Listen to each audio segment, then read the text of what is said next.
to another episode of the Millennial Podcast. I'm so excited to be joined today by the beautiful Shannon Lutz, who is someone I have been following on Instagram for a very long time. I'm absolutely obsessed with everything that she does. So Shannon, thank you so much for joining me on the show today.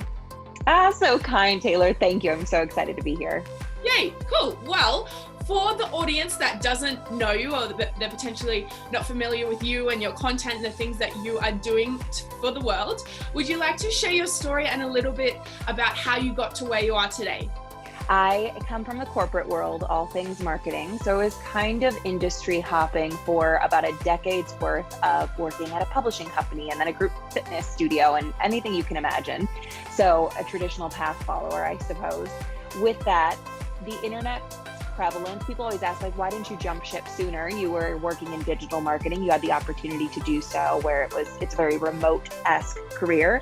And then as Instagram began to rise, and it wasn't just a platform to do a random filter on a random photo, and it became something to use for business and for nurturing and helping people, in that prevalence, it really revealed the opportunity to be able to go out on my own and make a difference. So once the blinders were off and I felt the opportunity and I was kind of illuminating the need within me, it allowed me to turn over some stones and see who is it that I ultimately want to serve, because digital marketing tactics are pretty congruent depending on the industry. You're just going to use the same tactic to speak to a different audience. And finding this shiny corner of the internet, the female entrepreneur space, and helping women looking to grow businesses do just that, using really heady, awesome, typically big budget concepts and strategies from the corporate world and boiling it down into a more Instagram, social media, organic space is what I do through the Social Bungalow. Amazing. And I think it's so fantastic that you actually were able to figure out that was the niche that you wanted to pursue, because it's so empowering when you can see how you're helping other people and transforming their lives. Yeah, it's very fulfilling. That's so true. And not that there aren't female entrepreneurs who are mortgage brokers or what have you, but just focusing heavily on the online space to say you are a coach or a service provider and you typically don't have a brick and mortar, you don't have products, you don't have a lot of overhead.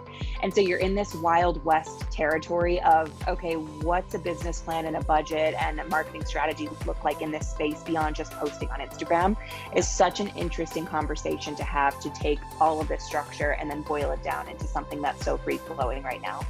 I'm super interested. Was there sort of, when you said you were in the corporate world and then you felt like you had your blinders on and then you decided, okay, well, I'm going to take the leap and I'm going to actually pursue this online world. Was there something that really sort of flips that switch for you, like a real wake up moment, or was it more of a gradual thing that happened over time? I had ascended in my career to this very cool point, and I always say people will roll their eyes and look at me like, oh, okay, and you gave it all up, but bear with me, where I had started doing marketing with A-list celebrities. So we'd started working with Alex Rodriguez, and he just so happened at the time of working with him to start dating the best person on the planet, also known as Jennifer Lopez. And with that, we were traveling, and they're in Coral Gables, which is in Miami in Florida. And then they're in the Hamptons and all these different places. So I was stationed in the Hamptons for the fall and Miami for the summer, and just doing all this stuff. They had me put up on these sort of like high-rise Airbnbs. Okay, I'm done. Like, I did it. This is what I wanted to do. And I set out to do it and I did it.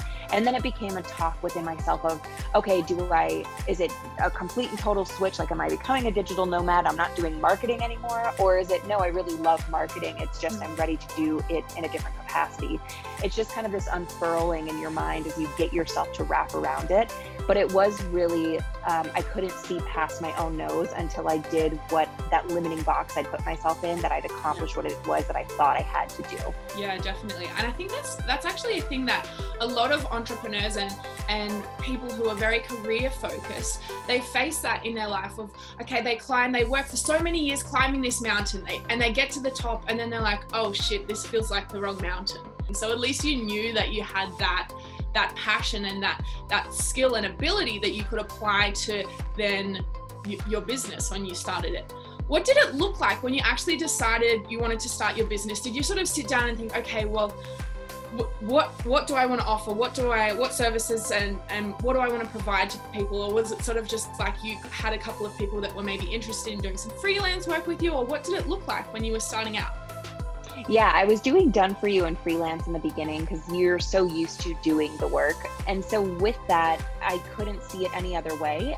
And so I started as doing done for you marketing. I was kind of like an outsourced marketing director, CMO. And I had a couple individual clients, some companies. I had some brick and mortars and mom and pops, and also some coaches. And that was wonderful because I was learning the business model of several different online types at the same time by being their marketer. With the sort of the strategies and stuff that you were using when you were working in the corporate world, could you apply most of those when you moved over to working with individuals and doing the done for you stuff for them? Or do you have to sort of change the strategies and the techniques that you're using when you are working with sort of like smaller size companies or people, I guess? It's hard to answer because it's yes and no. In a foundational way, attracting audience, like the right traffic to the right offer at the right time, is still going to be how you do it.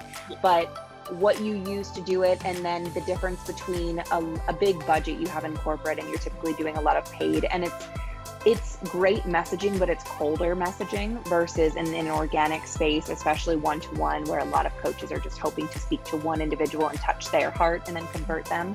It's very much so relationship oriented. And so the strategy becomes much more, okay, well, how can we have a conversation with this person? How can we really nurture them?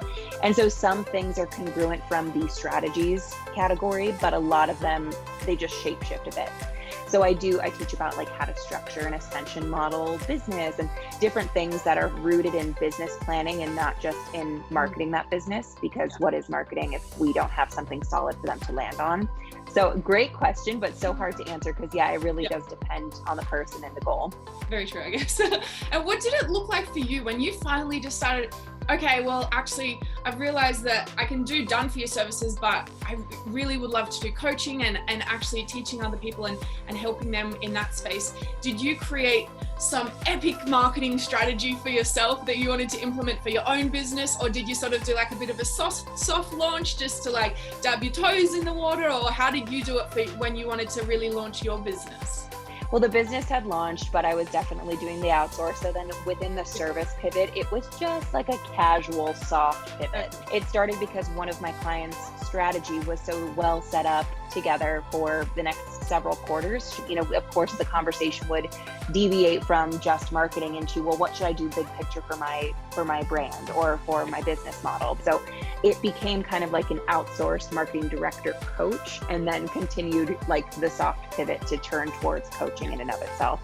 Do you have any sort of frameworks or key teachings that the people that you are coaching, the people that you're helping with changing their businesses, the female entrepreneurs, do you have any systems or strategies that you would be able to teach to the audience that they could maybe apply in their business for their marketing strategy or content or anything like that? Yeah, what would you say your audience usually struggles with or asks a lot about? I think a lot of my audience are actually starting out in the beginning phase. They maybe potentially have their niche and have a bit of an idea of their products and stuff, but don't have a huge budget to back themselves in terms of like doing paid advertising. I would say that's where majority of the people that I've spoken to so far are at. Paid advertising, especially in the beginning stages, it gets a bad rep for being a waste of money because you don't necessarily know what you're doing, and clarity follows action, and you make sure you're well set up and you know the audience you want to target prior. So I would say the best way in which to convert clients in the early days using social media organically would be to show social proof on your stories every day. So social proof meaning, yes, testimonials and results and people saying, wow, you helped me do the thing. So somebody would send you a quote, you'd screenshot it, you'd crop it accordingly, put it on your stories and put some text around it so people understand the context. I would also do some money where your mouth is moments where you're saying, I'm a coach who's telling you to invest in coaching because it's going to help change your life, but who am I to not show you that I also invest in my own coach? So here's me paying my coach's invoice. Or I'm health and wellness and I tell you to work out every morning for 20 minutes. Here I am every single day on my stories doing the thing, something to aspire to so they know that you're the real deal. And then mini trainings to show your expertise. So if you show a wonderful glowing result one day and then the next day you show your daily routine, money where your mouth is, for 3 other days in a week on stories, get on there face to cam style and say, hey, quick thought, try this today. And then encourage people to DM you responses if you're using Instagram. Say, hey, do you have a question? What do you struggle with about this? Have you tried it? I'm sitting here on my phone for the next 2 hours. If you want to slide in because you just saw this and ask how to apply it to your niche, I have time. Please message me. Inviting people to come into the DMs. You've now, not that you shouldn't be relationship building and getting to know them, but you've jumped past a lot of that and you're in the thick of discussing your expertise as the authority with the person who needs it. Yeah. And then lastly, I would show you being in demand. And that can be you guesting on a podcast. That could be somebody responding to that mini training and saying, wow, this was super helpful. Thank you. I've got a great question. Screenshot the question, put it on your stories and say, hey, so-and-so asked an awesome question. I'm going to go ahead and address it for everybody because I thought it was so good and that we should all hear it. So you're kind of combining a couple of them together. And when you're consistent with those 4 types on your stories, you're really building a lot of authority and people are knowing that you are the go-to expert in that space. It causes an effortless conversation around, hey, tell me more about the services you provide, or how is it that you work with people? I'm really curious. I need somebody who does what you do. I love that. And actually for this year, I said to myself, I'm really going to focus heavily for the first half of the year on producing so much content and providing so much value to people in the area that I want to start coaching in, because I'm absolutely obsessed with personal development and mindset and helping people just become extraordinary and like the best versions of themselves possible, because they don't teach you how to do that in school. So I'm putting together an online course and trainings and all of these sorts of things. They're in the works at the moment. I've been creating YouTube videos and stuff, but I actually probably haven't been showing up as much as I could on my Instagram stories. Yeah, I think that's an absolutely fantastic framework. Is there any sort of tips that you would have in content creation for people? Yeah, I have a course for this. It's a mini course. It's called the Binge-Worthy Bundle, where I bundled together 3 different categories. So I'll tell you the framework from that. It is first looking at you and your expertise. So understanding what it is that you talk about and the 3 main content pillars that you want to attach to your expertise. And this helps you just kind of as a North Star to say, does this post fall within my content pillars? And you can have 5, it doesn't have to be 3. Don't feel too limited if you're multi-passionate. And if it doesn't, if it's too far out of the left field, it doesn't have a place necessarily on my business profiles and being able to keep it in there. And then there's a little system for coming up with ideas per pillar, blah, blah. So you've got some ideas for yourself. Then we go over to our ideal client and we say, what are their desires, challenges, obstacles, anything and everything, and doing a big brain dump of what it is that they're going through. And then understanding, of course, how it is that these content pillars serve those needs. Obviously, as you're brain dumping, they're probably going to look hand in hand. And if they don't, then you might need to look at shifting one or the other. If your expertise is on point and your audience is totally not going to benefit from it, or if you love your audience, but your expertise is out of left field, you might need to shift some things. And then from there, the 3rd section are the 5 caption writing formulas that I have. So I take you guys through magnetic, vulnerable, promotional, and just lay out, okay, this is where everything goes. This is how you write it. This is the purpose of it, and how to give some of that meat and potatoes without losing your audience, making it conversational, nailing your voice. And the bundle word is used because we then say, okay, pluck this content pillar of yours and this desire from your audience and this formula from the framework, and then put them together in one sandwiched caption. That's very smart. I like that a lot. Getting sort of picking from everything. Where can people, if they're interested in that, where can people find that? Because I think that would be very helpful for my audience. Yeah, it's all at thesocialbungalow.com. I know you are releasing something very exciting in August. Can you tell the audience, can we have a little bit of a sneak peek as to what you are going to be releasing and give us a little bit of detail? Yes, yay, thank you. So I should say, with helping female entrepreneurs with their online-based businesses, of course, I teach an ascension model for a program suite. What I say is that you want to take somebody from your entry point to your anchor point, because structuring a business in the online space for lifetime value per client ends up being the easiest way, of course, for retention, and the easiest way for you to see some of that behind the scenes income where people are purchasing your courses effortlessly because you've got an evergreen funnel, and then they're coming up to your group program or your masterminds, whatever this looks like for your service provider, on and on. And if you have a lot of competing programs because they are either too similar or they're casting too wide of a net in their purpose and the problem they're solving. It creates a confused mind takes no action feeling for your consumer. And so they're looking at all of these options with medium similar prices and they're like, I'm not quite sure which one is for me. But if you create specialty style programs where you take somebody from the inception point, they finish that and they're like, okay, this is good, I'm ready for now this. And you're like, oh, lo and behold, I have the perfect next step for you. Here's this program. So they can kind of climb that growth path ladder with you. You create lifetime value. So they buy everything from you from the entry up to the anchor. So with that to say, designing your program suite, you don't need to have like 5 pieces laid out tomorrow.